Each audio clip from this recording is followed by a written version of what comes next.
na tinawag na mga banal. Diyos pala, pag siya ang tumatawag, tinatawag niya sa Iglesia ng Diyos. Hindi sa Protestante, hindi sa Sabadista, hindi sa Jehovah. Pag ang Diyos ang tumawag, tinatawag sa Iglesia ng Diyos. Yung mga tinatawag sa Iglesia ng Diyos, yun ang ipinakikisama kay Kristo. Yun yung mga taong naglilingkod sa tunay ng Diyos, na pag namatay ay namamatay kay Kristo. At yung nangamatay kay Kristo, unang mabubuhay yun na maguli. Sino yun? Yung tinawag sa Iglesia ng Diyos. Na yun ang aming ipinangangaral. Yun ang aming sinusunod, yun po ang aming sinasampalatayanan, at doon namin kayo inaanyayahan mga kababayan, makinig po kayo. Subukin ninyo at bago dumating ang kamatayan, makaranas tayo ng isang tama at tumpak na paglilingkod sa Diyos. Magandang gabi po sa inyo lahat.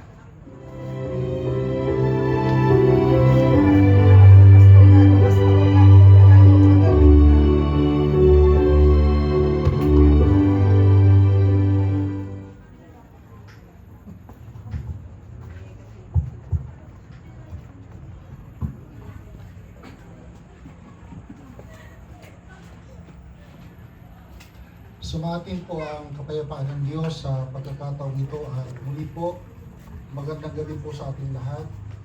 Kami po ang MCGI o Members Church of God International na kapag mayroon kaming kapatiran na pinagpapahinga ng Diyos, gumaganap po kami ng ganitong gawa.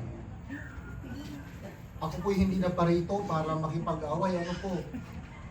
Ako po'y taga San Jacinto, pinikap lang po ako kanina. Eh kanina nga takot ako dun sa driver ang bilis.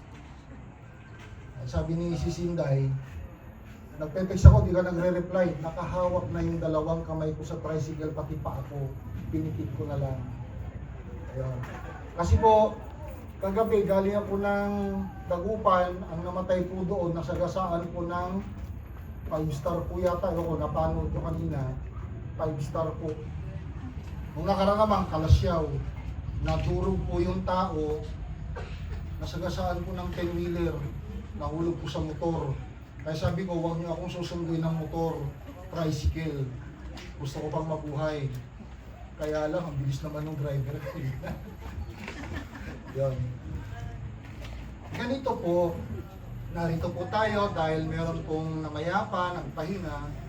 Pero may mensahe po kanina. Ano ba ang mensahe? Bakit mo yung namamatay? Sabi kanina, dapat bago tayo mamatay, dapat mabautismuhan po tayo. Bakit? Ano ang nakapaloob po doon? Meron po nakasulat sa ikalawang Timoteo 2:4 na siya ang may ibig. 2:4. Ikalawang Timoteo 2:4. Mali. Ano sa uno?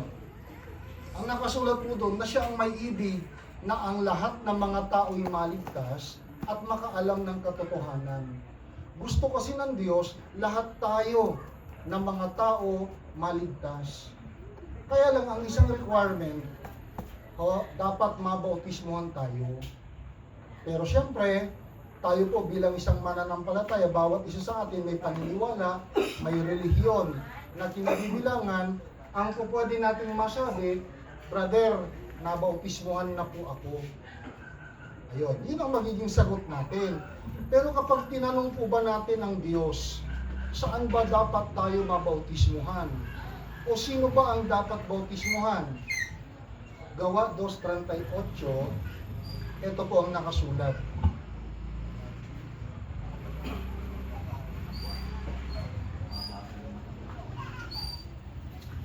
Pasensya na po kayo. Mabagal daw po yung mata ng kasama ko. Ako naman po bulag. Actually po, bulag yung dalawang mata ko. Kaka-opera lang po ng isa. Pero yung isa bulag pa rin. Kaya paumanhin po sa aming dalawa. No? At sinabi sa kanila ni Pedro, mangagsisi kayo at mangagbautismo ang bawat isa sa inyo sa pangalan ni Jesucristo sa ikapagpapatawad ng inyong mga kasalanan. Sino ang dapat bautismuhan? Yung nagsisisi sa kanyang kasalanan. Kapag hindi ka naman nagsisisi, hindi ka naman pwedeng bautismuhan. Kaya ang tanong, huwag po kayong magagalit, may sisingit lang ako. Yung bata po ba dapat bautismuhan? Tandaan niyo po ang nakasulat, mangagsisi kayo at mangagbautismo ang bawat isa sa inyo sa ikapagpapatawad ng inyong kasalanan. So ang dapat palang magsisi, yung nagkakasala. Kapag nagsisi, babautismuhan. Yung bata kaya, diba? Ito'y tanong lang naman para meron lang tayong pag-iisipan.